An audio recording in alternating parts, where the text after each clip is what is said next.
took me 9 years to become a millionaire in crypto. What I like to do is kind of like educate people and shortcut their process based on how many mistakes that I made. It can definitely be done in 1 year if you understand what you're doing. The number one thing that I see people do that are newer to crypto, that have been in for less than 4 years, that make mistake after mistake, that drains their portfolio is... Ben Armstrong is a self-made millionaire in crypto, author of Catching Up to Crypto, and host and founder of one of the biggest crypto channels on YouTube. Today, Ben shares his top 3 tips and tricks on how you can become a millionaire in cryptocurrency in 1 year. Without further ado, BitBoy Crypto. Great to have you on the channel today. My audience knows you. Cryptocurrency knows you. Some people, though, are going to be thinking, you know, what gives BitBoy the authority to talk about becoming a millionaire? And I don't think they know that you started from the bottom and now you're here. So before we jump into it, could you take us through how you became successful? Because a lot of people don't know, and feel free to brag a little bit. Yeah, sure. I went from 0 to 100 kind of quick. Maybe not real quick, but kind of quick. Look, my name's Ben Armstrong. This is like my biggest flex right here, what I'm about to say. This is my second decade in crypto. I'm now in my second decade of being in the world of crypto. And that doesn't mean that I bought Bitcoin early and I got rich and I've been sitting on an island ever since. It means that, it took me 9 years. It took me 9 years to become a millionaire in crypto. I went through a lot of mistakes. I've lost all my money twice in the world of crypto.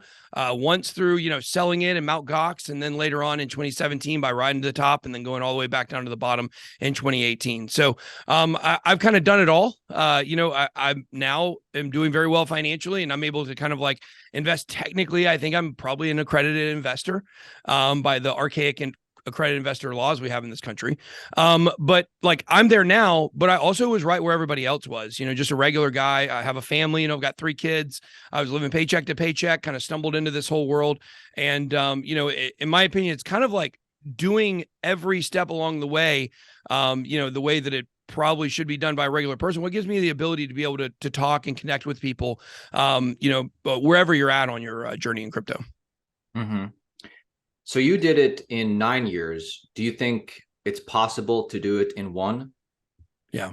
Well, I mean, the reality is, even though it took me 9 years, like it was really the 8th to 9th year, they're really where I made all my money. And basically what I like to do is kind of like educate people and shortcut their process based on how many mistakes that I made. Because if I would have made any mistakes, if I would have made 0 mistakes, it would have taken me 1 year tops to become a millionaire in crypto. If I would have taken all my money, I was buying Bitcoin to spend on a software for a business I ran. So if instead of doing that, if I would have just bought the Bitcoin and kept it, then I would have been a millionaire in about a year. The price went from, $12 all the way up to, I can't remember where it peaked out. I think I sold mine around $300. So that was about a 30X from where I bought it. My first Bitcoin purchase was $450 for 37 Bitcoin. So about $12 a piece. If I just would have sat on that in the peak of the bull run this last time, that alone would have been worth, $3 million. So the point is, if you fast forward to 2017, I got full time in crypto, I guess, like all in on crypto a little bit too late inside the run. In 2017, for the first half of the year, I was looking at Bitcoin, like, I think the price is going up a little bit. Like maybe this thing isn't over, because I thought Mt. Gox killed Bitcoin, in 2014. I was like, this thing's over, and I just started thinking, man, I made so many mistakes. I should have got more in. But then in the back half of 2017, when the price started really shooting up, I was like, I got to jump all in right now. If I would have had the education, here's the important thing people need to understand. If I would have had the education and understood what I was investing in, I would have been able to be a millionaire like 5 or 6 different years alone. Like just alone. Like I could have said 2016, I could have become a millionaire. 2017, 2020, 2012, 2013, could have been so easy for me, but I made it hard on myself because I didn't understand. And also the educational resources weren't really available back then that they are now. I remember in 2013, like trying to look up what is Bitcoin. I was like, who is this Japanese guy? And why does he have all these miners on his property? Like I didn't even understand it, So I think for really, it can definitely be done in 1 year if you understand what you're doing. The problem is too many people come in, they just start throwing money at ticker symbols because this guy said it's popular, and they don't really do the research themselves to understand like what's the difference in investing in something like SHIB or Shiba and then investing in something like Ethereum or Cardano. There's a drastic difference, but people kind of look at them the same when they're uneducated.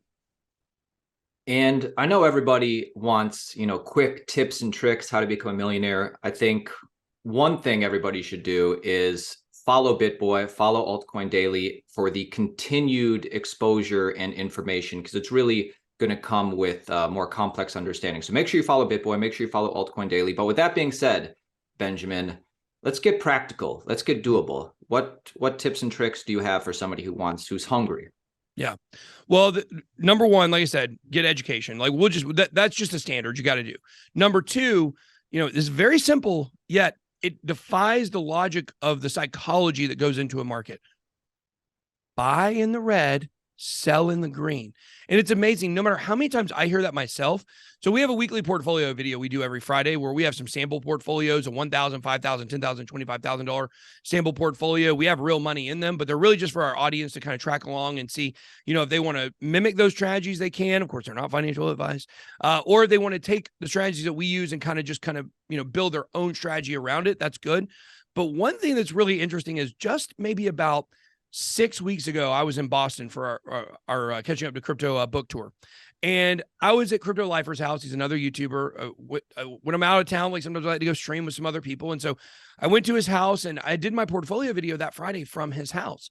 And it was the day that Bitcoin was like rocketing, like stuff was flying up. Like ICP was killing it. Optimism was killing it. Like all these altcoins were just killing it. Bitcoin was like right about 25,000. It was doing great. And man, it felt good for the first time since we built these strategies or these portfolios back in August. They were all in the green. And I was like, man, this is great. We're crushing it. Feels good. Let's wait to do something next week. And then the next week comes around and I said, when I was feeling good, that's when we should have sold. Like when I was feeling good about where the portfolio was, that's when I should have said, all right, let's take profits. So 2 weeks later, what happens is same thing. A bunch of projects fly up in price. And I say, you know what? Even though it feels like this pump is going to continue here, we're going to take profits on a lot of our coins. Like ICP was one that I think we were up 2 or 3 times on our money. And so we sold 25% of that out of our portfolio and we bought Filecoin and we bought, I believe we bought Conflux with it. Conflux is up 100% since we bought it. So it's this constant game of kind of lily padding, jumping from this gain to this coin that's in the red. And then when you get back in the gains, jumping back and doing it all again. I think that's really, really a good strategy for people. It's the only way that you're going to take a defined amount of money and turn it into the maximum amount. If you just sit and hold, you're going to make money in crypto. History has shown that over time. If you're in crypto for more than 4 years, you're going to do well. That's what the stats show. Not guaranteed to continue in the future, but that's the history. So with all that being said, you can hold or hodl, as we say, but if you're selling in the green and you're buying in the red all the way through the cycle, that's when, in my opinion, you're going to have the optimum chance for success to become a millionaire. It sounds simple, but like you said, human psychology, a lot of people, miss that simple thing. And it is hard to do because obviously in retrospect, it's hard for us. It's obvious. Yeah. It's hard for us to do, even though we know it, Yeah, for sure. Something else, Ben, or I have a specific thing, but is there another practical doable? Oh, sure. Here's another good strategy in my opinion. To really gain money, to become a millionaire, you got to have some good picks. You got to have it depends on how much you start with. You start with 100,000, you should be able to get there. You start with 10,000, you're going to have some stuff kind of fall and break your way throughout the run where you're going to have a coin like Solana. Not a great way to put money in now, I think, but we were talking about Solana when it was $1, it went all the way up to 250. Or Cardano, we were talking about when it was 2 cents, it went all the way up to $3. Those are easy wins that are going to be able to crush your portfolio. But one thing people have to keep in mind when you're trying to become a millionaire is not necessarily how are you adding, but how are you preventing your losses? Because that's really big. The number one thing that I see people do that are newer to crypto, that have been in for less than 4 years, that make mistake after mistake, that drains their portfolio, is thinking to yourself, I'm just going to move over to stables right now. Right? Bitcoin's dropping. I'm going to move over to stables. I'm going to move over to USDC, and then Bitcoin will continue to drop. and then I'll put the money in down the road. Well, is a bear market strategy, that's a good strategy if you, once again, sell Bitcoin in the green at the top of a market or within 20 to 30% of the top over to stables, and you ride it all the way down, then you can really enhance your Bitcoin holdings. I'm talking about more on the micro level, to where, like, oh, this big thing happened in China where they talked about a Bitcoin ban. Let's go ahead and sell over to stables. By the time the news hits the market, a lot of times, and people are starting to get that idea of like, oh, it's going to go down a lot, like I need to move over to stables. That's the best way to lose. That's the best way to lose. I've seen it over. I've done this mistake, several years ago in 2017, 2018. I made this mistake all the time. Last market, I really didn't do this because I learned this lesson. What will happen is let's say the price of Bitcoin's at $40,000, and you see, oh, there's this huge bad news coming out about this ETF or about China. Like, let me go ahead and take this Bitcoin and move it over to stables at $40,000, and you're hoping the price goes down to 30 or 35, and you're able to buy back in. What happens is the news is like a delayed indicator a lot of times. It's already been moving that direction because some of the big players probably knew that stuff was already baked in. And what happens is you end up moving stables on Bitcoin over at $40,000 and the price goes to 50.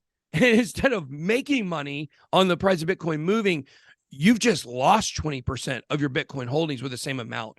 So I would say, like, to me, those are two principles that, like, I really think people have got to take in. Number one is buying the green or buying the red, selling the green. Number two, be very careful moving your money over to stables, thinking you're smarter than the rest of the market. I like it. And if you guys appreciate us having the real conversations, smash the like button. I'll say it. This is what I'm wondering, Ben, and I don't know the answer to this, but I'm wondering your take on it.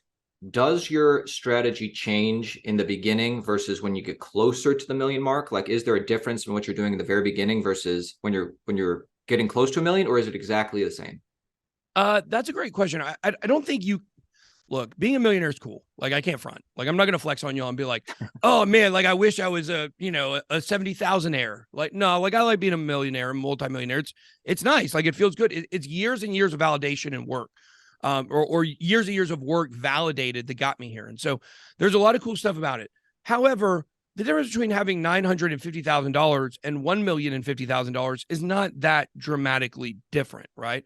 So to me, if once you get towards the $1 million mark, if you're changing your strategy, you're not really doing it right. You should always be looking to maximize your wins and minimize your losses. I think in the world of Bitcoin, it's very interesting because the way that the cycles work, right? Like, generally what we should be looking at, and the bear market has bared it out, no pun intended, is 1 year of down action, which is last year, 1 year of kind of slight upward sideways action, which is this year.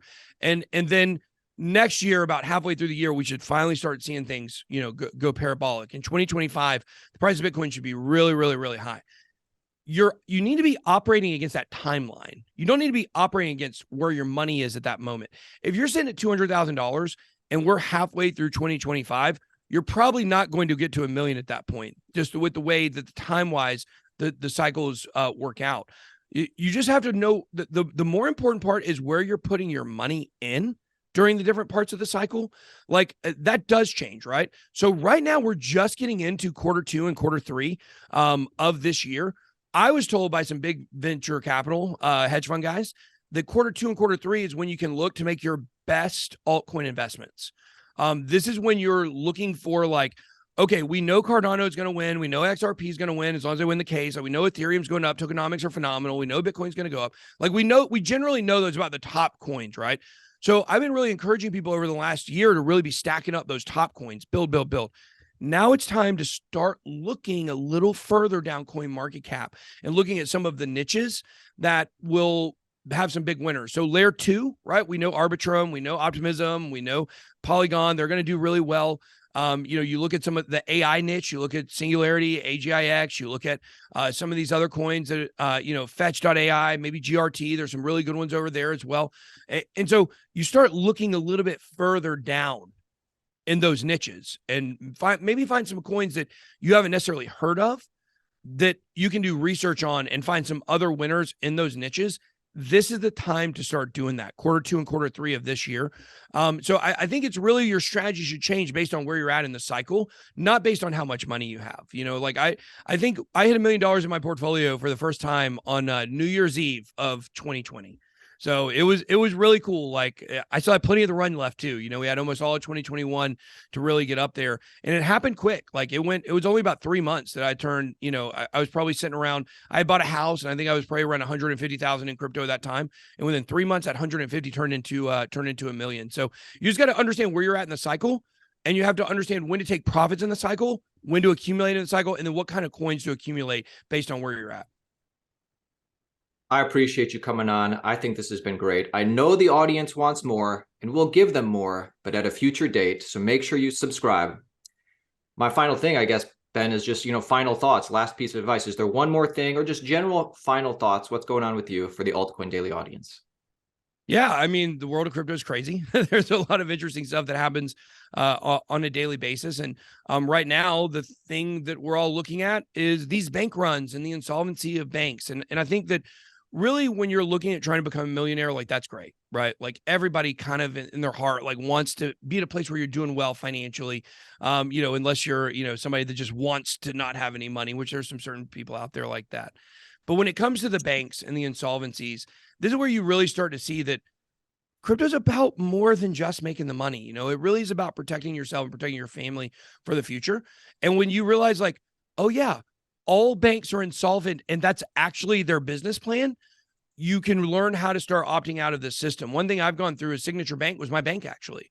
They're one of the only banks that would bank me because of, different dealings with crypto. Coinbase wire in 2020 to buy a house is actually what BB&T used to close my bank accounts. And so I've been looking for a way to kind of opt out of the banking system. And I think what the last couple of weeks have shown is that crypto's great. You can make money with crypto, but it's about more than that. And it's about, can you actually make the move and opt yourself out of an archaic, broken system? And that's what I'm on the course to do right now. So I'm not getting a new bank account. I'm when Signature closes my account, it's done. And I'm going to be learning how to live crypto only. So really suggest to everybody else, like if that's not your plan, that's fine. But really, I encourage everybody when it comes to the education, don't just get educated about crypto and how to make money. Get educated on what this whole thing really stands for and why so many of us so passionately believe in it.